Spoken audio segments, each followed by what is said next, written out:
श्रीराम जय राम रघुराम।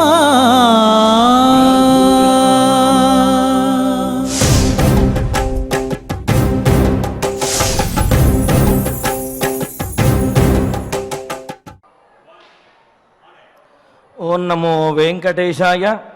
अक्षरं ब्रह्म सत्यं च मध्ये चान्ते च राघव लोकानां त्वं परो धर्मः విశ్వక్సేనశ్చతుర్భుజః.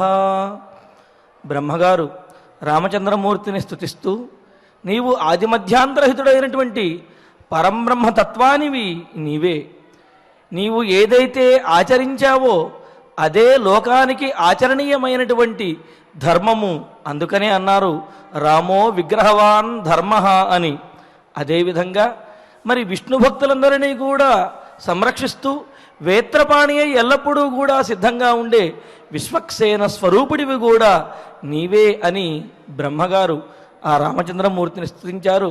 మరి అటువంటి రామచంద్రమూర్తి యొక్క అనుగ్రహంతో భక్తులందరూ కూడా వివాహాది సకల శుభ పరంపరలతోటి, సత్సంతానాది సకల సంపదలతోటి, పిల్లలందరూ కూడా మేధాసంపత్తితోటి వర్ధిల్లాలి అని ఆకాంక్షిస్తూ తిరుమల తిరుపతి దేవస్థానం వారు స్వామివారి సన్నిధిలో నాదనీరాజన మండపం నుండి నిర్వహిస్తున్నటువంటి శ్రీమద్ రామాయణం సకల సంపత్ప్రదమైన బాలకాండ పారాయణ కార్యక్రమంలో నేటికి మనం 317వ రోజులో ప్రవేశించాము.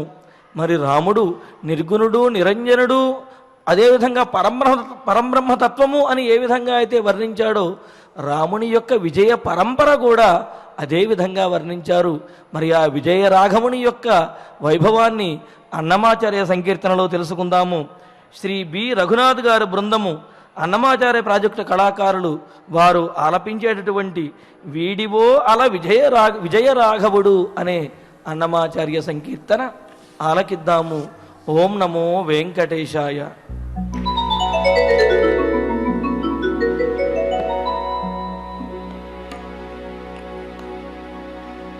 వీడివో అల విజయ రాఘవుడు కూడిమి కొలువున పొదరే.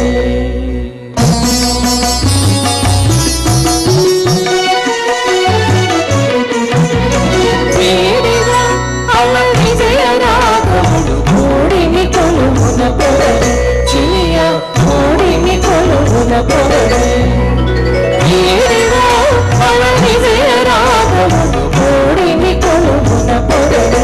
చిలియ కూడిమి కొలువున పొదరే.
వావిలి పాటిలో వరమూర్తి తానై ఓవరి కొలువున ఉన్నాడు చెలియా వీరిపాటిలో వరమూర్తి తానై ఓవరి కొలువుని ఉన్నాడే చెలియ. వీడివో అల విజయ రాఘవుడు కోడిమి కొలువున పొదలి చెలియా కోడిమి కొలువున పొదలి. వీడివో అల విజయ రాఘవుడు కోడిమి కొలువున పొదలి చెలియ కోడిమి కొలువున పొదలి చెలియ కోడిమి కొలువున పొదలి చెలియ కోడిమి కొలువున పొదలి కోడిమి కొలువున పొదలి కోడిమి కొలువున పొదలి. రాముని యొక్క గుణములను కీర్తిస్తూ రాముడు విజయరాఘవుడిగా తన పరాక్రమాన్ని చూపించినప్పటికీ కూడా, ఎంత పరాక్రమం కలిగి ఉన్నప్పటికీ కూడా సందర్భానుసారంగా ఎక్కడ దయ చూపించాలి, ఎక్కడ పరాక్రమం చూపించాలి అనే విచక్షణ జ్ఞానంతో రామచంద్రమూర్తి ఎప్పుడూ కూడా ఆవేశపడలేదు. అందుకనే అన్నారు రామచంద్రమూర్తి లోకాభిరాముడు గుణధాముడు అని. మరి రాముడిలో ఉన్నటువంటి గుణములు అనంత కళ్యాణ గుణములు ఎంతటివి అంటే పెద్దలు చెబుతారు. మరి రాముణ్ణి ఇన్ని రకాలుగా కీర్తిస్తున్నారు కదా, మరి కీర్తించిన గుణములే మరలా మరలా వస్తాయేమో అంటే దానికి కవులు వర్ణిస్తున్నారు. యదిక్షుణ్ణం పూర్వైరితి జహతి రామస్య చరితం గుణైరేతావద్భి జగతి పునరణ్యో జగతికః. రాముని యొక్క గుణములు కీర్తిస్తే అయిపోతాయి అనుకుంటే అది పొరపాటే. ఎందుకు అంటే ఈ జగత్తులో రాముడిని మించినటువంటి గుణధాముడు వేరొకడు లేడు. రాముడి దగ్గర తరిగిపోయేటటువంటి గుణములేవి కూడా లేవు అని కవులు కీర్తించారు. మరి అటువంటి ఆ గుణధాముడైనటువంటి రాముడే ఈ వెంకటగిరి మీద ఉండి సీతాపతిగా భక్తులందరినీ కూడా అనుగ్రహిస్తున్నాడు అని చెప్పి చక్కగా కీర్తించారు. మరి ఇందుకు తార్కాణంగానేమో మనం సన్నిధిలో, శ్రీవారి సన్నిధిలో మనం సీతారామ లక్ష్మణులను కూడా వీక్షించవచ్చును. అదేవిధంగా ఆ రామచంద్రమూర్తి యొక్క రూపాంతరుడై ఆ స్వామివారిని కూడా మనం వీక్షిస్తూ ఉంటాము. అలాంటి స్వామి యొక్క అనుగ్రహంతో మన బాలకాండ పారాయణ కార్యక్రమాన్ని ప్రారంభించుకుంటూ శ్రీ గురు ధ్యానపూర్వకంగా సమష్టిగా సత్సంకల్పం చేసుకుందాము. ఓం నమో వెంకటేశాయ. శ్రీ గురు ధ్యానం. గురుర్బ్రహ్మ గురుర్విష్ణు గురుర్దేవో మహేశ్వరః గురుః సాక్షాత్ పరం బ్రహ్మ తస్మై శ్రీ గురవే నమః. శ్రీనివాస ధ్యానం. శ్రీ వెంకటాచలాధీశం శ్రియాధ్యాసిత వక్షసం శ్రితచేతన మందారం శ్రీనివాసమహం భజే.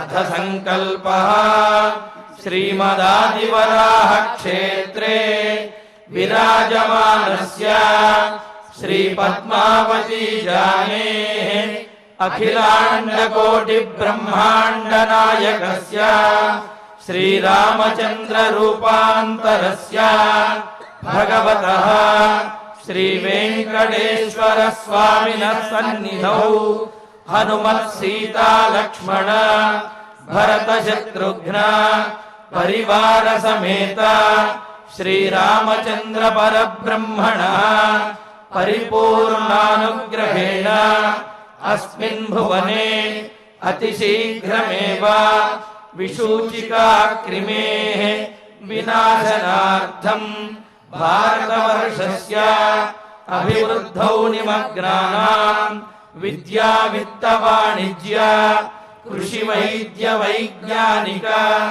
దేశ రక్షణాది రంగేషు విద్యమానానాం ఆస్తిక మహాజనానాం సర్వేషాం సకుటుంబానాం ఆయురారోగ్యైశ్వర్య సద్బుద్ధి ఇత్యాది సర్వశుభఫల ప్రాప్త్యర్థం తేషాం సర్వతోముఖాభివృద్ధి ద్వారా శ్రీరామరాజ్యస్య పునర్వ్యవస్థాపనార్థం అనూఢానాం శీఘ్రమేవ వివాహసిద్ధ్యర్థం దంపతీనాం అనుకూల దాంపత్య సిద్ధ్యర్థం సంతానార్థినాం శీఘ్రమేవ సత్సంతానప్రాప్త్యర్థం తతః పితృదేవతా ప్రీత్యర్థం గోసంరక్షణార్థం చ సకల సంపత్ప్రదే శ్రీమద్వాల్మీకి రామాయణాంతర్గతే బాలకాండే యథాశక్తి శ్లోకం వ్యాఖ్యాన పురస్సరం చతుశ్చత్వారింశ సర్గ శ్లోక పారాయణం తథా భగీరథ కృత శ్రీ గంగా స్తోత్ర పారాయణం శ్రీ ధన్వంతరి మంత్ర పారాయణం చ అన్యోన్య సాహాయ్యేన ఆచార్య ముఖేన కరిష్యామహే. శ్రీ వాల్మీకి ప్రార్థనా.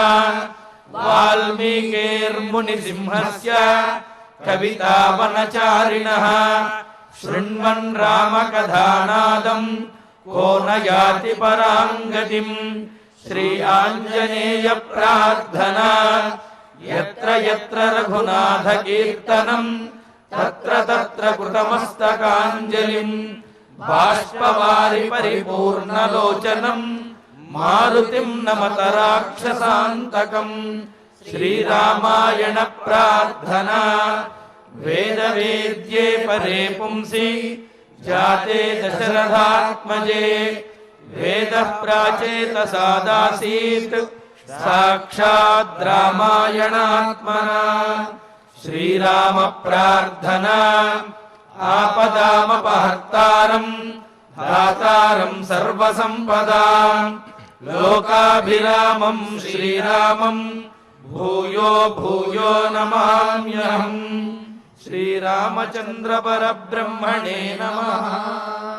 అథ శ్రీమద్ రామాయణే బాలకాండే చతుశ్చత్వారింశః సర్గః. శ్రీ గురుభ్యో నమః. శ్రీ వెంకటేశ చరణౌ శరణం ప్రపద్యే. శ్రీరామాయ నమః. పితామహానాం సర్వేషాం త్వమత్ర మనుజాధిప కురుష్వ సలిలం రాజన్ ప్రతిజ్ఞాం అపవర్జయ. బ్రహ్మగారు స్వయంగా భగీరథుని వద్దకు వచ్చి భగీరథునితో మాట్లాడుతున్నారు. మనలో లేడు భగీరథుడు. ఎదురుకుండా నిలబడినా నిలువెత్తు విగ్రహం. ఏవో ఆలోచనల్లో ఏదో ధ్యాసలో ఉన్నటువంటి ఆ భగీరథుణ్ణి రాజన్ రాజన్ రాజన్ భగీరథ భగీరథ అని పిలిస్తే తప్ప మనలోకి రాలేదు. ఏమి కారణమంటే ఒకటా రెండా దశాబ్దాల శతాబ్దాల వేల సంవత్సరాలు 32,000 సంవత్సరాలు 30,000 సంవత్సరాలు 30,000 సంవత్సరాలు అన్ని వేలల్లోనే పూర్వులందరూ ప్రయత్నం చేస్తే ఆ భగవంతుడు ఈనాటికి నా పూర్వుల్ని అనుగ్రహించాడు కదా.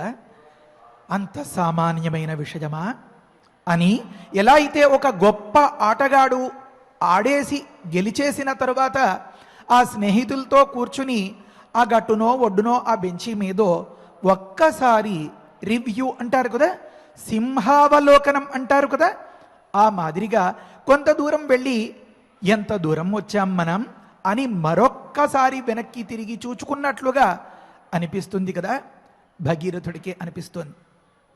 దేవతలు యక్షులు కిన్నెరలు గంధర్వులు వీరందరూ స్తుతులు చేస్తూ ఉంటే, అప్సర స్త్రీలు తాండవం చేస్తూ ఉంటే, గంగ పైనుంచి కిందికి దిగినటువంటి ఆ సందర్భంలో ఎలా అయితే పిల్లలు ఆటలు ఆడేటప్పుడు ఆ పెద్దవాళ్ళు చుట్టూతా చేరి ముచ్చటగా చూస్తుండే సందర్భంలో వాళ్ళు ఆడే ఆటకు తాము అడ్డొస్తామేమో అన్నట్లుగా తమ మీదికి ఉరికి ఉరికి వచ్చేటటువంటి సందర్భంలో ఒక్కడుగు వెనక్కి వేస్తూ అలా దూరంగా ఉండిపోలేక మళ్ళీ దగ్గర అవుతూ వాళ్ళ కోలాటమో కోలాహలమో ఆ తొక్కుడు బిళ్ళో చూస్తూ ఉంటారు కదా.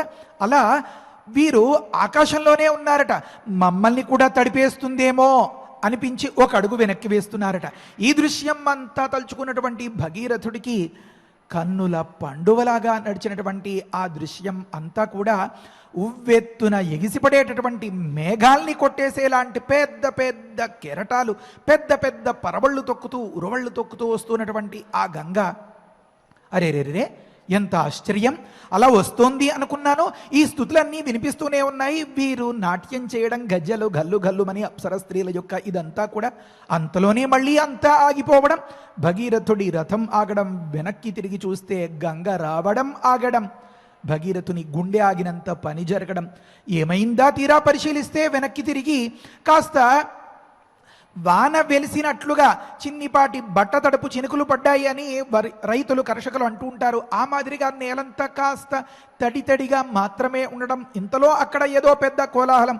ఒకానొక చెట్టు కింద ఒకానొక మహర్షి పెద్ద గడ్డాలతో ఉన్నటువంటి సందర్భంలో బ్రహ్మాది దేవతలంతా కూడా, బ్రహ్మగారిని అనుకోకూడదు, మిగతా దేవతలంతా కూడా నాయనా మహాప్రభో మహాప్రభో అని ప్రార్థిస్తూ ఉంటే ఏం జరిగిందా అని దగ్గరికి వెళ్ళి చూసినటువంటి సందర్భంలో ఆ జహ్నువు గారు పట్టి ఆ నీరు తాగేశారు అని కబురు వింటే ఒక్కసారిగా నీరసం ఆవరించేసినటువంటి ఆ భగీరథుడు రామాయణ కల్పవృక్షంలో వర్ణిస్తారు విశ్వనాథ వారు. స్వామి 2 చేతులు జోడించి మోకాళ్ళ మీద పడి, నిన్ను ప్రసన్నం చేయాలి అంటే, నువ్వు సంతోషిస్తావు అంటే మళ్ళీ ఇంకొక 1000 సంవత్సరాలు నేను కఠోర దీక్ష పూని తపస్సు చేస్తాను. శంకరుణ్ణి మెప్పించాను, బ్రహ్మగారిని మెప్పించాను, గంగను మెప్పించాను, కనుక అదే తోవలో నిన్ను కూడా మెప్పిస్తాను. కానీ ఇప్పుడు నాకు గంగను విడిచిపెట్టేయవా అని అడిగినటువంటి వైనం. అంత మాత్రం మింగేస్తే, ఆచమనం చేసేస్తే పోయిందేముంది? ఆ మహర్షి గారినే బండెక్కించి తీసుకెళ్ళిపోయి మరెక్కడ ఎవరు అనుకోని విధంగా, ఊహించని విధంగా, ఏ ప్రాంతాలు తడిసిపోకుండా తిన్నగా సముద్రం దగ్గరికే తీసుకెళ్ళి ఆ గురుగారు విడిచిపెట్టేయండి అని జహ్ను మహర్షిని భగీరథులు అడగచ్చు కదా. భగీరథులకి లోపల ఆదుర్ద, తహతహ ఆరాటం. ఎందుకంటే గమనించండి, ఒకానొక సందర్భంలో అగస్త్యుల వారిని పిలిచి, అయ్యా ఈ సముద్రంలో ఉండే నీరంతా మాకు అడ్డంగా ఉందండి, దుర్మార్గులందరూ ఇందులో దాగుకొని ఉన్నారు, కాస్త ఖాళీ చేయాలండి అంటే సూక్ష్మమైనటువంటి మంత్రంతో, అంటే పెద్ద మర్రి చెట్టు చిన్న విత్తులోంచి వచ్చినటువంటి వైనం ఎలాగో అలా అంత పెద్ద మర్రి చెట్టుని చిన్న విత్తుగా చేసేటటువంటి ఒకానొక యోగ మహిమతో ఈ సముద్ర జలాన్ని అంతని సూక్ష్మమైనటువంటి కణంలాగా చేసి ఆచమనం చేసేసిన అగస్త్యుల కథ పరిశీలిస్తే, పనంతా అయిపోయిన తర్వాత దేవతలు, గురువుగారు అగస్త్యుల వారు మా నీరు మాకు ఇచ్చేయండి అంటే, అబ్బాయి ఇంకెక్కడ నీరురా నైనా, జీర్ణం వాతాపి జీర్ణం అనేసాడు ఆయన. అయ్య బాబోయ్, ఈ మాదిరిగా అయిపోతే, ఈ గంగంతా ఈ జహ్ను మహర్షి పొట్టలోనే అరిగిపోతే ఇంకా నా పరిస్థితి ఎలా అని చెప్పి బెంబేలెత్తిపోయినటువంటి భగవంతుడు ఆ భగీరథుడు, మహాప్రభో ఓ జహ్ను మహర్షి గురుగారు మీకు కావాలంటే మీరు సంతోషపడతాను అంటే మొక్కుబడి పెట్టుకున్నట్లుగా అన్నమాట. స్వామి ముందు కష్టం తీర్చు, ఆ తర్వాత తప్పకుండా నేను ఇంత పని చేస్తాను, ఈ మొక్కుకుంటాను, ఇలా చేస్తాను అంటారు కదా. ఎందుకంటే దాన్ని అంతని అప్పుడే పాటించడానికి తగిన వ్యవధి ఉండదు కనుక రిజల్ట్ ముందు వచ్చి ఫలితం తరువాత అరువు విధానం అన్నమాట. కొన్ని సందర్భాల్లో క్రెడిట్ అంటారు కదా, ఆ మాదిరిగా భగీరథుడు ఒకానొక ఆఫర్ చూపించాడు జహ్ను మహర్షికి. అబ్బే ఎక్కడ పని కాలేదండి. సరే అయితే గీతే ఆ దేవతలంతా మంచి ఉపాయం పన్ని నీ కూతురు అనేటప్పటికీ ఆ జహ్ను మహర్షి ఆ గంగను విడిచిపెట్టినటువంటి సందర్భంలో మళ్ళీ భగీరథుడికి ఆనందం కలిగి ఇక్కడ దాకా తీసుకొచ్చి ఈ సాగరాన్ని అంతని నింపడం, ఈ సాగరం నుంచి రసాతలానికి చేరడం. అక్కడ ఏదో మన వాళ్ళు కార్తీక మాసంలో నెలాఖరున కార్తీక దీపాలను విడిచిపెడుతూ ఉంటారు కదా, ఆ నీటిలో అరటి దోప్పలో దీపం పెట్టి అలా అలా చేత్తో కాస్త ప్రవాహాన్ని, కెరటాల్ని సృష్టించి క్రియేట్ చేసి ఆ దీపం అలా ప్రయాణం చేస్తూ ఉంటే అది స్వర్గానికి వెళ్ళి పితరులకు దోవ చూపిస్తుంది పితృలోకంలో అని అలా అలా అలా అక్కడ చెప్పినటువంటి ఆ విశ్వాసాలు, నమ్మకాలంతా ఉంటాయే. అలా ఒక్కసారి కొట్టుకొచ్చేసినటువంటి గంగ రసాతలంలో 60,000 మంది బూడిద కుప్పల మీద అలా పయనించగా, ప్రవహించగా ఆ బూడిద వెంటనే తడిసిపోదు కదా, నీళ్లల్లో తేలుతూ ఇక మాకు సెలవు, ఇక మేము వెళ్ళొస్తాం అన్నట్లుగా అలా కదులుతూ కదులుతూ బూడిద కుప్పలు పెడుతూ ఉంటే ఆ భస్మరాశులు అన్నీ ఒడ్డున ఉన్నటువంటి భగీరథుడు వారికి వీడ్కోలు పలుకుతున్నట్లుగా, సెండ్ ఆఫ్ చెప్తున్నట్లుగా ఆ ధ్యాసల్లో ఉండిపోయినటువంటి భగీరథుడిని తట్టి కుదిపి పిలిచి పలకరిస్తే తప్ప ఇహలోకి మనలోకి రాలేకపోయాడనమాట. కనుక బ్రహ్మగారు రాజన్ అని పిలిచి మాట్లాడుతున్నారు. ఆ సందర్భంలో ఎంత అపురూపమైనటువంటి దృశ్యమో. ఇక్కడ చాలా సందేహాలు వచ్చేస్తాయి. రామాయణంలో ఎన్ని గొప్ప విశేషాలు చెప్పినా సాధారణంగా ఫలశ్రుతిని చెప్పడం అనేది గురుగారు వాల్మీకి మహర్షి అంతగా పెట్టుకోరు ఆ పద్ధతిని. కానీ స్కందజననం దగ్గర చాలా గొప్పగా చెప్పారు అని అనుకున్నాం. అంతకంటే మించిన వైభవం గంగావతరణం దగ్గర ఇక్కడ కూడా ఫలశ్రుతిని చెప్తారు, చెప్పిస్తారు. విశ్వామిత్ర మహర్షి బ్రహ్మర్షులు వాల్మీకి మహర్షి ద్వారా కాదు బ్రహ్మగారి ద్వారా అన్నమాట. అంటే ఒకానొక చతుర్ముఖుడైనటువంటి బ్రహ్మగారు దిగి వచ్చి దీని ఫలితం ఇంత గొప్పది నాయనా అని భగీరథుడికి చెప్పడంలో ఆంతర్యమేమి? భగీరథుణ్ణి తర్పణాలు చేయినాయనా అని చెప్పి స్వయంగా దగ్గరుండి చేయించడంలో ఆంతర్యమేమి? ఇన్ని చేసిన తర్వాత టార్గెట్ టాస్క్ అంటారు కదా, ఆ ప్రాజెక్ట్ నెరవేరిన తర్వాత లక్ష్యం సిద్ధించిన తరువాత భగీరథుణ్ణి కూడా నాయనా ఇందులో స్నానం చేయి అని భగీరథుణ్ణి బ్రహ్మగారు చతుర్ముఖులు పురమాయిస్తారు. ఎందుకని? ఇలాంటి సందేహాలన్నీ మనం తీర్చుకోవాలి. ముందుగా శ్లోకాలకి తాత్పర్యం చెప్పుకుందాం అని ఒకానొక పట్టుదలలో ముందుకు వెళ్ళిపోదాం. ఎందుకంటే రేపు దశపాపహర దశమి కదా, ఆ వేళ మనం ఈ ఫలశ్రుతిని అంతని చెప్పుకుని ఆ గంగలో మానసికంగా మునిగి మన పితరులు అందరూ తరించేంతగా మనం ప్రయత్నం చేయాలి కదా. భగవంతుడు అవకాశం ఇస్తే ఎల్లుండి అఖండ పారాయణం చేసేసుకుని ఆ తర్వాత అయినా సరే మనం ఈ ప్రశ్నలకు సమాధానం చెప్పుకోవాలి. ఇంకొక ప్రశ్న ఉండిపోయిందండి. ఏమంటే చాలామంది ఎదురు చూస్తున్నారు, పిల్లలో అని ఎదురు చూసేటటువంటి సందర్భం మా కులంలోనే ఎక్కడా రాకూడదు అని భగీరథులు అంత గొప్పగా అడిగిన వైనంలో 60,000 సంవత్సరాలు పిల్లల కోసం అర్రులు చాచినటువంటి ఆ దశరథుల మాటేమి అనే ప్రశ్నకి కూడా మనం జవాబు చెప్పుకోవాలి. సరే, ప్రకృతంలో పితామహానాం సర్వేషాంత్వమత్ర మనుజాధిప. రాజన్ ఒక పిలుపు చాలలేదు, మనుజాధిప రెండింటికి అర్థం ఒకటేగా. గమనించండి, భగీరథుడికి సోయ తెలియట్లేదు, మనలో లేడు. ఇదంతా తలుచుకుంటే కలలో ఉన్నామా? ఇదంతా నిజమేనా? జన్మ మహర్షి దగ్గర ఆ వృత్తాంతం దగ్గరికి వచ్చినప్పటికీ కల్పవృక్షంలో విశ్వనాథ వారు చెప్తారు, వెనక్కి తిరిగి చూస్తే ఈ కోలాహలం కానీ గంగా ప్రవాహం కానీ ఊరవళ్ళు పరవళ్ళు కానీ ఏదీ కనిపించకపోయేసరికి ఇంతవరకు నేను అనుభవించింది, నేను చూసింది, నేను కన్నది అంతా భ్రాంత కళ, ఇది నిజం కాదా? గంగను నిజంగానే నేను తెచ్చేనా? తెస్తే ఏమైపోయి ఉంటుంది ఈ గంగ అనిపించిందిట భగీరథుడికి. అలా ఆ కలలోనే ఉన్నట్లుగా ఇంకా ఇలా అనుకుంటూ నేను నిజంగానే అనుభవిస్తున్నానా, నా పితృదేవతలందరూ తరించినటువంటి వాస్తవం నిజమా అనిపించినటువంటి అంత దిగ్భ్రమ చెందిన ఆ భగీరథుణ్ణి తట్టి లేపడం కోసం, మనలోకి తేవడం కోసం బ్రహ్మగారు రాజన్ ఒక మాట అన్నారు, మనుజాధిప అని ఒక మాట అన్నారు. దానికి దీనికి రాజా అనే కదా అర్థం. ఒక పిలుపు పిలిస్తే చాలదా? అక్కడేమో గంగను నీకు అనుగ్రహిస్తాను అని చెప్పినప్పుడు అలా చెప్పిన వెంటనే దగ్గరకు వెళ్ళిపోయి తాత అని చెప్పి మోకాళ్ళ మీద పడి స్వామి మోకాళ్ళకి బ్రహ్మగారి మోకాళ్ళకి తల ఆనించి ఎంతో వినయంగా అనునయిస్తున్నట్లుగా మరి ఆ వాతావరణం అంతా అలా గడిచింది కదా. ఇక్కడేమి 2 సార్లు పిలవాల్సి రావడం? భగీరథుడు ఇంకా ఆశ్చర్యంలోనే మునిగి ఉన్నాడు. ఆ పితరుల యొక్క చితాభస్మ అంతా ఆ జలంలో అలా కొట్టుకుని వెళ్తోంది. ఆ సందర్భంలో చెప్తున్నారు బ్రహ్మగారు, నాయనా ఎంతటి వారికైనా ఎన్నో ఆటంకాలు అవరోధాలు కలగడం సర్వసాధారణం. ప్రయత్నం చేస్తే ఫలించకపోవడం అనేది ఉండదు. దానికి పెద్దల యొక్క అనుగ్రహం, పితృదేవతల యొక్క ఆశీర్వచనం, దైవ బలం ఇవన్నీ కూడి ఉన్నటువంటి వాడు నియమనిష్టలతో ఒకానొక పని చేస్తే ఖచ్చితంగా సిద్ధిస్తుంది. కనుక నీ అంతటి వాడు ఈ రకంగా దిగులు చెందకూడదు. కనుక నాయనా లే, కర్తవ్యాన్ని పాటించు అని చెప్తున్నారు అన్నమాట. ఈ చితాభస్మ ఆ పరమ పవిత్రమైనటువంటి గంగా జలంతో తడవడం కోసమే కదా, సలిలాన్ని ప్రసాదించమని కదా నువ్వు అడిగేవు. సద్గతికి కారణమైనటువంటి నీరు కావాలి నాకు తాత అని వచ్చిందిగా ఆ నీరు. దీనిలో తర్పణాలు చెయ్యి, లే, కూర్చుండిపోకు, దిగులు పడకు, ఇంకేం భయం లేదు, జరగాల్సినదంతా సవ్యంగా అందంగా చాలా గొప్పగా జరిగింది అని చెప్తున్నారన్నమాట. పితామహానాం, నీ పూర్వులైనటువంటి వారందరికీ కూడా సర్వేషాం సలిలం కురుష్వ.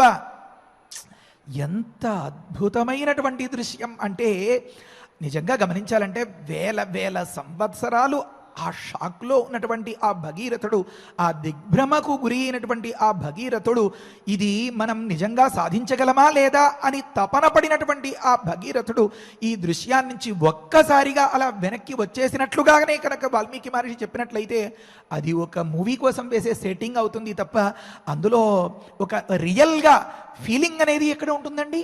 ఉండదు. కనుక భగీరథుడు అంతటి వాడు సాధించినటువంటి ఆ ఘనకార్యాన్ని తనివి తీరా తృప్తి తీరా అనుభవిస్తూ అలా వారి కోసమే అన్నట్లుగా వారికేసి అలా భస్మ కొట్టుకు వెళ్తూ ఉంటే చూస్తుంటే మనలో లేని భగీరథుడు బ్రహ్మగారు తట్టి కుదిపి పలకరించి మనలోకి తెచ్చారు అనే మాట చెప్పడం కోసం ఎంత విచిత్రమో. 24,000 శ్లోకాల్లో గాయత్రి రహస్యాన్ని ఇందులో ఇమిడ్చి అని ప్రతి దగ్గర చెప్పుకుంటూ వస్తున్నాం కదా. కానీ చాలా అరుదుగా కొన్ని అంశాల్లో మాత్రం రిపీటెడ్గా ఆవృత్తి చేసి వాల్మీకి మహర్షి కొన్ని అంశాలు చెప్తారు. ఇది 7వ శ్లోకం కదా. మళ్ళీ 15వ శ్లోకంలో కూడా ఈ మాట చెప్తారు. ఏమనంటే తర్పణాదులు చేయనైనా అని. అంటే ఒక్కసారి చెప్పిన వెంటనే స్విచ్ ఆన్ చేసినట్లుగా వెంటనే పూనుకుని ఉంటే భగీరథుడికి రెండో మాట చెప్పాల్సిన అవసరం లేదు. ఎదురుకుండా ప్రత్యక్షమైనటువంటి సందర్భంలో తమ వైపు చూసి ఉంటే పిలిచి మాట్లాడక్కర్లేదు. ఒకసారి పిలిచి పలకరిస్తే పలికిన సందర్భంలో రెండవసారి పలకరింపు అవసరం లేదు. కనుక భగీరథుడు తనలో లేడు అనేటటువంటి మాటను వాల్మీకి మహర్షి ఎంత గొప్పగా చెప్తారో ఈ శ్లోకంలో చెప్తున్నారు. నాయన తర్పణాదుల్ని జలక్రియని ఆచరించు అని మళ్ళీ 15వ శ్లోకంలో ఇదే మాట ఆవృత్తమవుతోందన్నమాట, రిపీటెడ్గా వస్తుందన్నమాట. అంటే ఆ దృశ్యాన్ని చుట్టూతా దేవతలు, నారదాదులు, బ్రహ్మర్షులు, బ్రహ్మగారు వీరందరూ మహనీయులు భగీరథుడి తరపున ఒకే ఒక్కడు అనుకున్న సందర్భంలో నీకు మేమున్నాం అన్నట్లుగా ఆ మహదాశ్చర్యకరమైనటువంటి ఆ సంఘటనలో పరమానందదాయకమైనటువంటి ఆ సన్నివేశంలో బ్రహ్మగారు మాట్లాడుతున్నారు భగీరథునితో. పితామహానాం సర్వేషాం సలిలం కురుష్వ, సద్గతిని కలిగించేటటువంటి జలతర్పణాన్ని చేయవయ్యా నువ్వు రాజన్, ప్రతిజ్ఞాం అపవర్జయ. బ్రహ్మగారికి ఒక పెద్ద బాధ, పెద్ద కంగారు, ఆందోళన. ఎందుకంటే ఈయన మనలో లేకుండా అలా సైలెంట్గా నిశ్శబ్దంగా ఉన్నాడు అంటే మళ్ళీ ఇంకొక కొత్త ప్రాజెక్టుకి ఏదైనా ప్రణాళిక సిద్ధం చేస్తున్నాడేమో. అమ్మో అప్పుడు చేసినటువంటి జపం, ఆ తపస్సు, పంచాగ్నుల మధ్య చేస్తూ ఉండేటటువంటి ఆ తపస్సు యొక్క ప్రభావం సూర్యమండలాన్ని గడగడలానించి వణికించేసింది కదా. మళ్ళీ ఇంకేమి ముంచుకొచ్చేస్తుందో అని చెప్పి లోపల కంగారు పడిపోతున్నారన్నమాట. అందుకని చెప్తున్నారు, గమనించండి ఏమనుందో. నాయనా, నీ పట్టుదలని ఇంకా చాలించబోయ్, నీ శపథాన్ని పూర్తి చేసేసావు కదా, ఇంకేముంది తర్వాయి, హాయిగా ఇంటికి వెళ్ళిపోదాం అన్నట్లుగా చెప్తున్నారు అన్నమాట. ప్రతిజ్ఞాం అపవర్జయ, నీ శపథాన్ని ఇంకా చాలించు అని అన్నమాట. భగీరథ ప్రయత్నం అంటే మరి అంత కాదు, అది ఆషామాషి కాదు. కనుక చెప్తున్నారు, నాయనా అంటే ఒకటి గెలిచినప్పుడు, ఒకటి గొప్పగా సాధించినప్పుడు చుట్టూతా చేరి నాయనా ఇంత ఘనకార్యం చేసావు అంతా ఇంత అన్నారనుకోండి, అయ్యా ఇంతేముందండి, ఇందులో ఏముందండి, నా మనసులో అసలు విషయం ఇంకోటి ఉందండి, దానికోసం ఇంకా తెల్లవారి మళ్ళీ గొప్ప ప్రయత్నం మొదలు పెడతాను అంటే అమ్మో అని అనిపిస్తుంది కదా. ఆ సందర్భంలో బ్రహ్మగారు చెప్తున్నారు, నాయనా నీ పూర్వులు ఎవ్వరూ సాధించలేనంతటి గొప్ప ఘనకార్యాన్ని నువ్వు చేసేవయ్యా. పూర్వకేణ హితే రాజన్ తేన అతియశసా తదా ధర్మిణాం ప్రవరేణాపి నైషప్రాప్త మనోరథ. ఇది నిన్ను మొదలు పెడితే నీ నుంచి 4వ తరం నుంచి ఉన్నటువంటి ఒకానొక మనోరథం, ఒకానొక కోరిక, ఇది అప్పటి నుంచి నెరవేరలేదు నాయన అని మొదలుపెట్టి చెప్తున్నారు. రాజన్, ఓ భగీరథ చక్రవర్తి, తే పూర్వకేణ, నీకు పూర్వం ఉన్నటువంటి అతి యశస మహాకీర్తి ప్రతిష్ఠ సంపాదించినటువంటి ఎవరండి? సగర చక్రవర్తి. కడుపులో ఉండగానే కష్టాలు ఎదుర్కొని అవతరించి తండ్రి గారు కోల్పోయినటువంటి దానిని మరింతగా రెట్టించిన ఆ సంపదతో చేజిక్కించుకున్నటువంటి మహనీయులు కదా సగరులు. కనుక సగరులు అన్నమాట. ఆ మాట చెప్పకుండా చెప్తున్నారు, గమనించండి, సగరేనా అనే మాట లేదు. కనుక రాజన్ తే పూర్వకేణ అతి యశస ధర్మిణాం ప్రవరేణ, ధర్మాత్ములలో మొట్టమొదట లెక్క పెట్టవలసినటువంటి వాడు ఆ సగర చక్రవర్తి. అలాంటి వాని చేత కూడా తేనాపి తదా ఏషః మనోరథ న ప్రాప్తో హి, ఈ కోరిక నెరవేరలేదు, ఈ అభీష్టం, ఈ కార్యసిద్ధి కలుగలేదు. అప్పుడు అంతటి దాన్ని నువ్వు సాధించేవయ్యా. అంతేకాదు తథైవ అంశుమత తాత లోకే అప్రతిమ తేజస గంగాం ప్రార్థయిత అనేతుం ప్రతిజ్ఞ నాపవర్జిత అనేతుం అని పదవిభాగం అన్నమాట. తాత అంతటితో కూడా భగీరథుడు తృప్తి పడలా. పడకపోతుంటే ఇంకా చెప్తున్నారు, నాయనా సగరుల మాట అలా ఉంచు, ఆ తరువాత అంశుమంతులు వారు ఉన్నారు, వారేం మామూలు వారా? తథైవ లోకే అప్రతిమ తేజస, మహాప్రభావం, మహాపరాక్రమం, గొప్ప వైభవం, గొప్ప శక్తియుక్తులు, కార్యాచరణ ప్రణాళికలు వగైరాలు, ఇవి అవి ఎన్ని కావాలో ఒక గెలుపు గుర్రానికి అన్నట్లుగా అంతటి గొప్ప సంపద కార్య సామగ్రి ఉన్నటువంటి మహనీయులు ఎవరు? అంశుమంతులు. లోకే అప్రతిమ తేజస్కుడు అతడు కూడా గంగాం ఆనయితం ప్రార్థయత, అతడికి పుట్టినప్పటి నుంచి, అంటే అతడి తాతగారి దగ్గర సగరుల దగ్గర ఈ కథ విన్నప్పటి నుంచి, పైగా స్వయంగా చూసేడేమో కూడా ఈ 60,000 మందిని ఎలా పట్టుకొస్తానా, గంగను ఎప్పుడు పట్టుకొస్తానా, గంగను ఏ రకంగా వీరిని తరింపచేస్తానా అని అదే ఆలోచనతో గడిపినటువంటి అతడి వల్ల కూడా కాలేదయ్యా.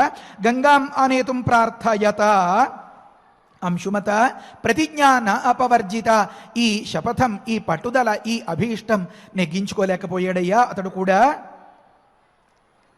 కనుక రాజర్షిణ గుణవత మహర్షి సమతేజస మత్తుల్య తపసా చైవ క్షత్రధర్మ స్థితేన చ. ఆగాగు, ఇంకొకరున్నారు దిలీపులు. ఎంతటి వారు తెలుసా? వారి తపస్సు నా అంతటి తపస్సు, మతు నాతో తుల్య సమానమైన తపస్సు కలవాడు. ఒకానొక పరిపాలనా వ్యవస్థలో ఉన్నటువంటి వాడు ఏ ప్రజలకి ఏ కష్టం రాకుండా జాగ్రత్తగా పరిపాలిస్తే అతడి కోటి కోటి మహాశ్వమేధ యాగాలు చేసినంతటి మహాపుణ్యవంతుడిగా లెక్క ధర్మశాస్త్రం చెప్తోంది. అందుకనే కదా నేను ఇంత గొప్పగా ప్రజాపతిగా ఉండి ప్రజానాం పతిరీశ్వర అన్నట్లుగా ఈ వ్యవహారం అంతా చేస్తున్నాను. నా అంతటి వాడు అతడి వల్ల కూడా కాలేదయ్యా. కనుక ఈ శ్లోకానికి తర్వాతి శ్లోకానికి కలిపి అన్వయం అన్నమాట. దిలీపేన అనే మాట తర్వాతి మాటలో ఉంది. దిలీపేన మహాభాగతవ పిత్ర అతితేజస పునర్న శంకిత అనేతుం గంగాం ప్రార్థయత అనగా అంటారు. దిలీపుని విషయంలో ఇంకా ఆశ్చర్యం ఏమంటే, పెద్దల్ని చూస్తే దిలీపులకి అనిపించిందిట, కనీసం నాకు డౌట్ కూడా లేదండి, సందేహం లేదండి, ఈ విషయంలో గంగను నేను తేలేనండి, నా వల్ల కాదండి అని శంకకి కూడా ఆస్కారం లేకుండా చేతులెత్తేసినటువంటి సందర్భంలో ఆ దిలీపునికి కొడుకుగా అవతరించి ఊర్ధ్వబాహుగా నువ్వు చేసినటువంటి తపస్సుకి ఫలితంగా ఈ గంగ సిద్ధించిందయ్యా. ఇదేం ఆషామాషి కాదు, గొప్ప కార్యాన్ని నువ్వు నెరవేర్చావు అని చెప్తున్నారన్నమాట. ఓ మహాభాగా, ఓ మహా అదృష్టవంతుడమైనటువంటి ఓ భగీరథ, ఓ అనగా పాపం లేనటువంటి ఓ పుణ్యమూర్తి అని అన్నమాట. చాలా జాగ్రత్తగా గుర్తుపెట్టుకోవాలి ఒక్కొక్క మాట. మరి ఇంతటి పుణ్యాత్ముడైతే ఈ పుణ్యాత్ముడు, ఈ మహా భాగ్యరేఖ పొందినటువంటి భగీరథుడిని నువ్వు కూడా గంగలో ములుగు అని ఎందుకు చెప్పాల్సి వచ్చింది? దానికి జవాబు మనం చెప్పుకోవాలి. మహాభాగా అనగా నీ దిలీపుడు తండ్రి గారు ఉన్నారే, నీ తండ్రి గారు అతడు పేరుకి రాజు, కానీ తెర వెనుక పరిశీలిస్తే మహర్షి. కనుక రాజాచాసౌ ఋషిశ్చ అని చెప్తారు. మహర్షి సముడైనటువంటి గొప్ప మహారాజు అయినటువంటి గొప్ప సుగుణ సంపద కలిగినటువంటి మత్తుల్య తపస, నాతో సమానమైనటువంటి తపస్సు కలిగినటువంటి క్షత్రధర్మ స్థితేన పరిపాలనా వ్యవస్థలో ఒక గీటురాయిగా ఉన్నటువంటి ఆ మహనీయుడైన అతి తేజస్కుడైనటువంటి ఆ దిలీపుని ద్వారా కూడా గంగాం అనేతం ప్రార్థజట, ఈ గంగను తేవాలై అని తపన పడినటువంటి ఆ తండ్రి గారైనటువంటి తవ పిత్ర దిలీపేన నా పునఃశంకిత, కనీసం తేగలనో లేదో అని శంక కూడా పడలేదు ఆయన. నేను ఖచ్చితంగా తేలేను, నా వల్ల కాదు అనేసి చేతులెత్తేసాడైనా. ఆ సందర్భంలో సాత్వయ సమతిక్రాంత ప్రతిజ్ఞ పురుష ఋషభ ప్రాప్తోసి పరమంలోకే యశ పరమసమ్మతం అంటున్నారన్నమాట. కనుక ఓ పురుషోత్తమ, త్వయా సా ప్రతిజ్ఞ సమతిక్రాంత, నీ ద్వారా ఆ పూర్వుల యొక్క ప్రతిజ్ఞ నెరవేర్చబడింది. కనుక లోకే పరమసమ్మతం యశ ప్రాప్త అసి, ఈ లోకంలో అత్యుత్కృష్టమైన మహోన్నతమైన చాలా గొప్పదైన మంచి పేరు, ఒక పుణ్యవంతమైనటువంటి కీర్తి నీ సొంతమైందయ్యా అని చెప్తున్నారన్నమాట. కనుక అలా చెప్పి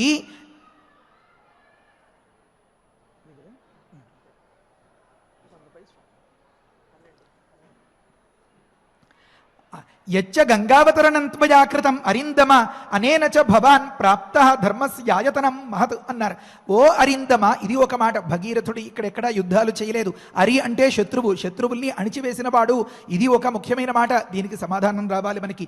ఓ శత్రుక్షయకారక, శత్రువుల్ని నిర్మించేటటువంటి ఓ మహోన్నతమైన ఓ పుణ్యమూర్తి, త్వయా యత్ గంగావతరణం కృతం, నువ్వు ఈ గంగను అవతరింపచేయడం అనేది ఏదైతే ఉందో, అనేన చ భవాన్ ధర్మస్య మహత్ ఆయతనం ప్రాప్త, నువ్వు గొప్ప ధర్మస్థానం అయ్యున్నావయ్యా, నువ్వు గొప్ప ధర్మస్థలమయ్యా అని చెప్తున్నారన్నమాట బ్రహ్మగారు. ఒక్కొక్క మాటకి ఆంతర్యం ఉంది, మనం గమనించాలి.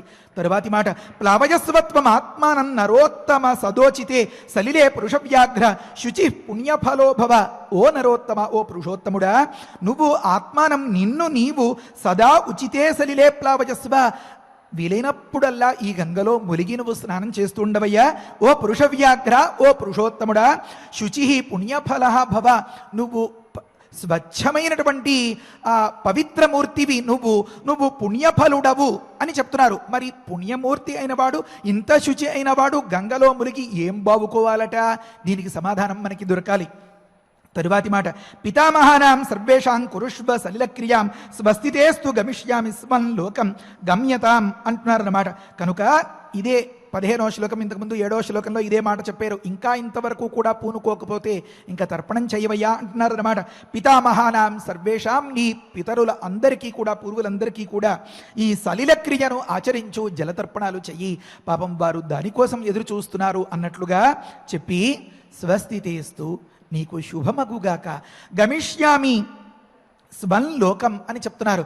నేను మరి నా ప్రాంతానికి వెళ్ళిరానా? గమ్యతాన్ రూప, నువ్వు కూడా మరి ఒంటరిగా ఇక్కడే ఉండి దిగులుగా జరిగిన దాన్నే తలుచుకుని చింతిస్తూ జరగవలసిన దాన్ని ఆలోచించకుండా ఉండిపోకు సుమా. గమ్యతాం అని చెప్తున్నారన్నమాట. నువ్వు కూడా నీ ప్రాంతానికి వెళ్ళి సుఖంగా సుభిక్షంగా నీ లోకాన్ని, నీ ప్రజల్ని అందరినీ కూడా పరిపాలించమని చెప్తూ, ఇత్యేవ ముక్త్వా దేవేశ సర్వలోక పితామహ యథాగతం తథా అగచ్చత్ దేవలోకం మహాయశాహ. సకల లోకములలోనూ కునియాడదగినటువంటి గొప్ప కీర్తి ప్రతిష్టలు కలిగినటువంటి ఆ పరమేష్ఠి సత్యలోకవాసి చతుర్ముఖులు ఈ విధంగా ఆ భగీరథుణ్ణి నాయనా నాయనా తాతా తాత అని చేరదీసి ఈ హితాన్ని చెప్పి సాధించినటువంటి కార్యంలో ఘనతను ఒక్కసారి మళ్ళీ కళ్ళకి కట్టినట్లుగా చూపించి దీవించి మళ్ళీ వారి లోకానికి పయనమయ్యారు వారి బృందంతో, బృందారక బృందంతో. ఆ సందర్భంలో మరికొన్ని అంశాల్ని మరుసటి రోజున మనం వివరించుకుందాం. హరయే నమః. స్వస్తి. పారాయణ చేసుకుందాము. పితామహానాం సర్వేషాం త్వమత్ర మనుజాధిప కురుష్వ సలిలం రాజన్ ప్రతిజ్ఞాం అపవర్జయ పూర్వకేణ హి హే రాజన్ తేనాతి యశసా తదా ధర్మిణాం ప్రవరేణాపి నైష ప్రాప్తః మనోరథః తథైవ అంశుమతా తాత లోకే అప్రతిమ తేజసా గంగాం ప్రార్థయతా నేతుం ప్రతిజ్ఞా నాపవర్జితా రాజర్షిణా గుణవతా మహర్షి సమతేజసా మత్తుల్య తపసా చైవ క్షత్రధర్మస్థితేన చ దిలీపేన మహాభాగ తవ పిత్ర అతి తేజస పునర్న శంకితానేతుం గంగాం ప్రార్థయతానఘ సాత్వయా సమతిక్రాంత ప్రతిజ్ఞా పురుషర్షభ ప్రాప్తోసి పరమం లోకే యశః పరమసమ్మతం యచ్చ గంగావతరణం త్వయా కృతమరిందమా అనేన చ భవాన్ ప్రాప్తః ధర్మస్యాయతనం మహత్ రావయస్వ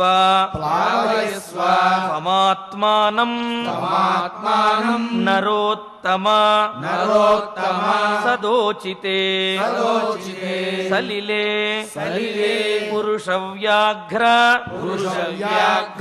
శుచిః పుణ్యఫలో భవ పితామహానాం సర్వేషాం కురుష్వ సలిలక్రియాం స్వస్తితేస్తు గమిష్యామి స్వం లోకం గమ్యతాం నృప ఇత్యేవ ముక్త్వా దేవేశః సర్వలోకపితామహః యథాగతం తథా గచ్చత్ దేవలోకం మహాయశాః ఇత్యార్షే శ్రీమద్ రామాయణే బాలకాండే చతుశ్చత్వారింశే సర్గే దశ శ్లోకాః. భగీరథుని యొక్క ప్రయత్నము ఫలించింది. గంగానది స్వర్గము నుండి భువికి వచ్చి అటు నుండి పాతాళానికి వెళ్ళి భగీరథుని యొక్క పితరులను సగరపుత్రులను తరింపజేసింది. అయినప్పటికీ కూడా భగీరథుడు అదే విధంగా అదే దీక్షతోటి చూస్తూ ఉండిపోయాడు. అప్పుడు బ్రహ్మగారు, సాక్షాత్తు బ్రహ్మగారే వచ్చి, నాయనా, నీవు అనుకున్నటువంటి తపస్సు పూర్తయినది, నీవు అనుకున్నటువంటి కార్యం ఏదైతే ఉందో అది నెరవేరింది, కావున ఇక నీవు దీక్షను విరమించవచ్చును అని చెప్పి సాక్షాత్తు బ్రహ్మగారే భగీరథుని యొక్క ప్రయత్నాన్ని కీర్తిస్తూ ఉన్నారు. మీ తాతగారైనటువంటి అంశుమంతుల వారు ప్రయత్నించారు, కానీ వారు సాధించలేకపోయారు. మరి మీ తండ్రి గారు దిలీపుడు కూడా ప్రార్థించాడు. పైగా దిలీపుని గురించి చెబుతూ మత్తుల్య సమతేజస అంటూ, అంటే బ్రహ్మ తేజస్సు కూడా కలిగినటువంటి వాడు అన్నట్లుగా చెబుతున్నారు. మరి అంతటి వాడైనటువంటి దిలీపుడు కూడా ప్రయత్నించి గంగావతరణాన్ని నేను సాధించలేను అని చెప్పి అనుకున్నారు. అయినప్పటికీ కూడా నీవు మొక్కబోనటువంటి విశ్వాసంతో, పట్టుదలతోటి గంగావతరణాన్ని సాధించావు అని చెప్పి ఈ విధంగా గంగావతరణంతో నీ కీర్తి ఆచంద్రార్కము కూడా అన్ని లోకములలో కూడా ప్రకాశిస్తుంది అని సాక్షాత్తు బ్రహ్మగారే సెలవిచ్చారు. ఇక్కడ చూడండి, ఇంతకు ముందు వారు ప్రయత్నించినప్పటికీ కూడా ప్రారభ్యతే విఘ్న భయేన నీచై ప్రారబ్ధ విఘ్న నిహతా విరవంతి మధ్య అన్నట్లుగా వీరి తాతలు తండ్రులు కూడా మధ్యములుగా ఉండిపోయారు. కానీ భగీరథుడు ధీరుల్ విఘ్న నిహన్యమానులగుతున్ ధృత్యున్న తోత్సాహులై ప్రారబ్ధార్థములుజ్జగింపరుసుమి ప్రజ్ఞానిధులు కావునన్ అని చెప్పినట్లుగా ధీరులు ప్రజ్ఞానిధులు కావున ఎన్ని అవాంతరాలు వచ్చినా, ఎన్ని కష్టములు వచ్చినా, ఎన్ని విఘ్నములు వచ్చినప్పటికీ కూడా తాము ప్రారంభించినటువంటి పని పూర్తయ్యే వరకు వారు ఆ పట్టుదలను విడిచిపెట్టరు అని చెప్పటానికి భగీరథుడే తార్కాణము. ఈ విషయం మనం చెప్పుకోవటం కాదు, సాక్షాత్తుగా బ్రహ్మగారే వచ్చి సెలవిచ్చారు. మరి ఆ విధంగా బ్రహ్మగారి చేతే కీర్తించబడ్డాడు భగీరథుడు. ఇంకా బ్రహ్మగారు చెబుతున్నారు, నాయనా నీకు వీలున్నప్పుడల్లా కూడా ఎప్పుడూ కూడా ఈ గంగానదిలో స్నానం చేస్తూ ఉండు అని చెప్పారు. మరి ఒక్కసారి గంగానదిలో స్నానం చేస్తేనే పవిత్రత కలుగుతుంది కదండి, మరి మరలా మరలా ఎందుకు అని సందేహం కలగవచ్చు. గిరోధవా శ్రేయసి కేన తృప్యతే అని అన్నట్లుగా మనకు మంచి జరుగుతూ ఉంటే ఇక జరిగిన మంచి చాలు అని మనం అనుకోము. ఇంకా ఇంకా మంచి జరగాలి, మనకే కాదు మన తర్వాత వారికి కూడా మంచి జరగాలి అని అనుకుంటాము. ఆ విధంగా అందరికీ అదేవిధంగా తాను తరించడం కోసము, తన పితృదేవతలు తరించడం కోసము, తన తరువాత వారు కూడా తరించడం కోసము గంగా స్నానం అనేది ఫలాన్ని ఇస్తుంది అనే విషయాన్ని కూడా చక్కగా తెలియజేశారు. మరి అటువంటి భావాలన్నీ కలిగినటువంటి శ్లోకాలను మనం పారాయణ చేసుకున్నాము. ఇక ఇప్పుడు ఫలశ్రుతి నుండి మంగళాంతం వరకు మనందరము కలిసి పారాయణ చేద్దాము. ఫలశ్రుతి కుటుంబ వృద్ధిం ధనధాన్య వృద్ధిం శ్రియశ్చ ముఖ్యా సుఖముత్తమంచ శ్రుత్వా శుభం కావ్యమిదం మహార్థం ప్రాప్నోతి సర్వాం భువిచార్థ సిద్ధిం. శ్రీరామచంద్ర పరబ్రహ్మణే నమః. భగీరథ కృత గంగా స్తోత్రాన్ని మనం కూడా పఠించి తరిద్దాము. అథ భగీరథ కృత శ్రీగంగా స్తోత్రం. శ్రీనారద ఉవాచ శ్రోతుమిచ్ఛామి దేవేశ లక్ష్మీకాంత జగత్పతే విష్ణో విష్ణుపదీ స్తోత్రం పాపఘ్నం పుణ్యకారకం. శ్రీనారాయణ ఉవాచ శృణు నారద వక్ష్యామి పాపఘ్నం పుణ్యకారకం. శివ సంగీత సమ్ముగ్ధ శ్రీకృష్ణాంగ సముద్భవాం రాధాంగద్రవ సంయుక్తాం తాం గంగాం ప్రణమామ్యహం. యజ్జన్మ సృష్టేరాదౌ చ గోలోకే రాసమండలే సన్నిధానే శంకరస్య తాం గంగాం ప్రణమామ్యహం.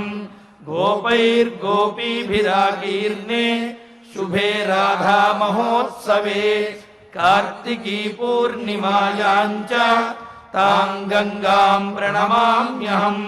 కోటియోజన విస్తీర్ణ దైర్ఘ్యే లక్షగుణా తతః సమావృతాయా గోలోకే తాం గంగాం ప్రణమామ్యహం. షష్ఠిలక్షయోజనాయ తతో దైర్ఘ్యే చతుర్గుణా సమావృతాయా వైకుంఠే తాం గంగాం ప్రణమామ్యహం.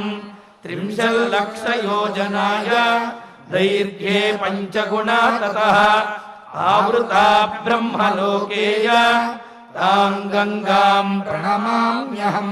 త్రింశల్లక్షయోజనాయ దైర్ఘ్యే చతుర్గుణా తతః ఆవృతా శివలోకేయ తాం గంగాం ప్రణమామ్యహం. లక్షయోజన విస్తీర్ణ దైర్ఘ్యే సప్తగుణా తతః ఆవృతా ధ్రువలోకేయ తాం గంగాం ప్రణమామ్యహం. లక్షయోజన విస్తీర్ణ దైర్ఘ్యే పంచగుణా తతః ఆవృతా చంద్రలోకేయ తాం గంగాం ప్రణమామ్యహం. షష్ఠిసహస్రయోజనాయ దైర్ఘ్యే పంచగుణా తతః ఆవృతా సూర్యలోకేయ తాం గంగాం ప్రణమామ్యహం. లక్షయోజన విస్తీర్ణ దైర్ఘ్యే పంచగుణా తతః ఆవృతాయా తపోలోకే తాం గంగాం ప్రణమామ్యహం. సహస్రయోజనాయామ దైర్ఘ్యే దశగుణా తతః ఆవృతా జనలోకేయ తాం గంగాం ప్రణమామ్యహం. దశలక్షయోజనాయ దైర్ఘ్యే పంచగుణా తతః ఆవృతాయా మహర్లోకే తాం గంగాం ప్రణమామ్యహం. సహస్రయోజనాయామ దైర్ఘ్యే శతగుణా తతః ఆవృతాయా చ కైలాసే తాం గంగాం ప్రణమామ్యహం.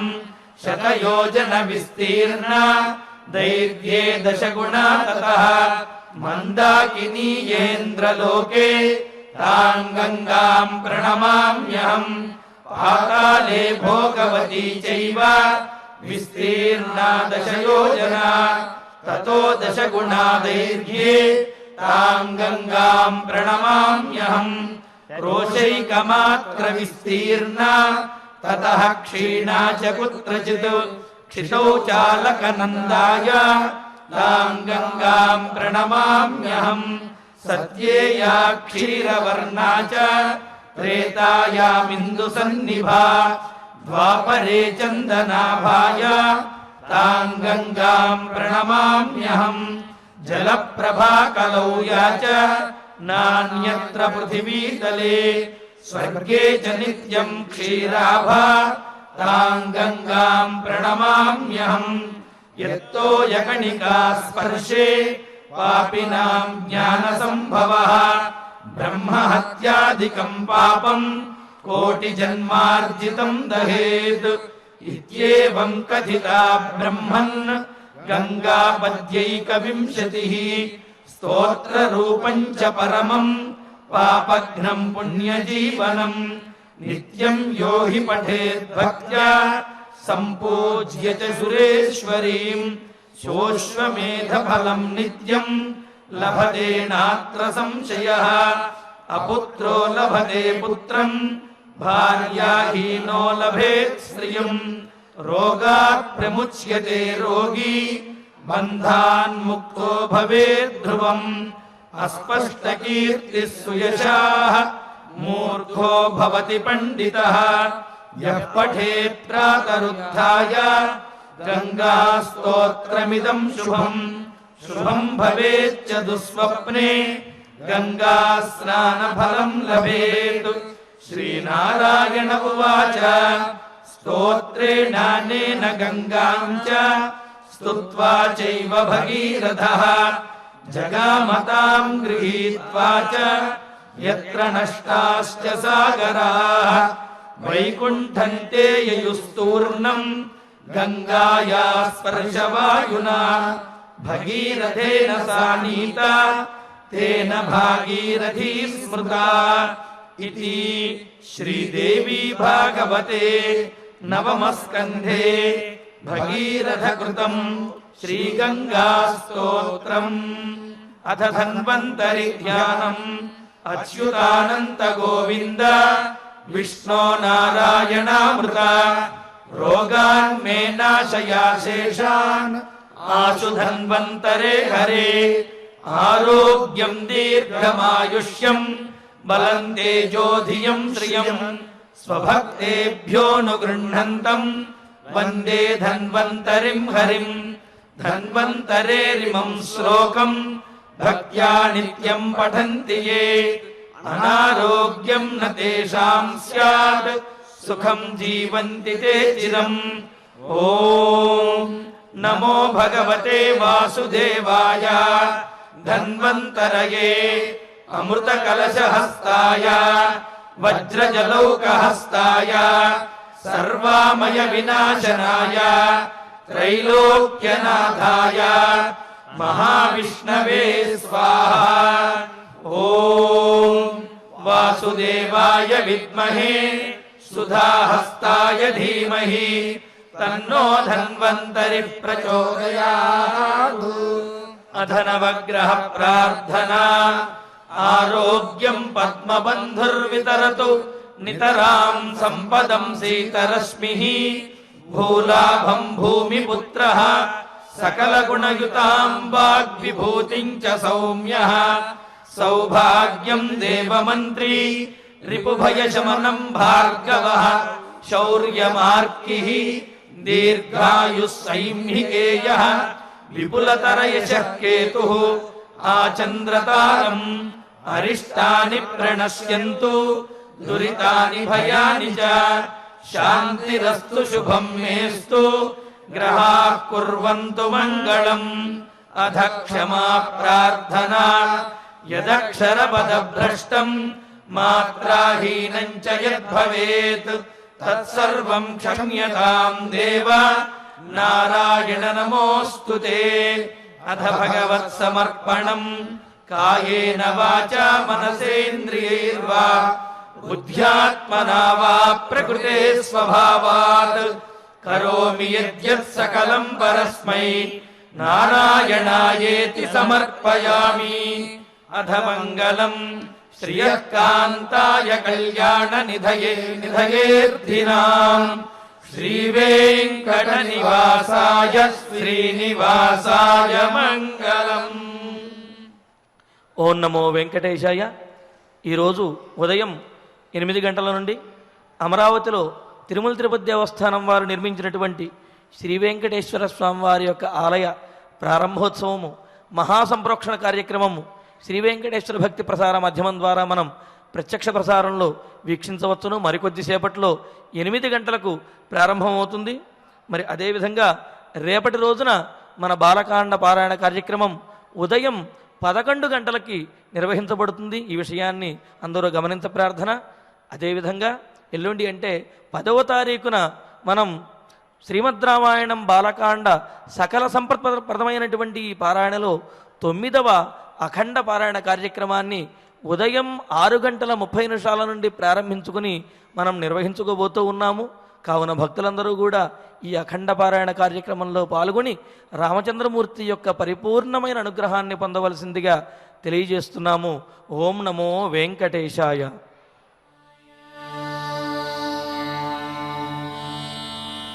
ఓ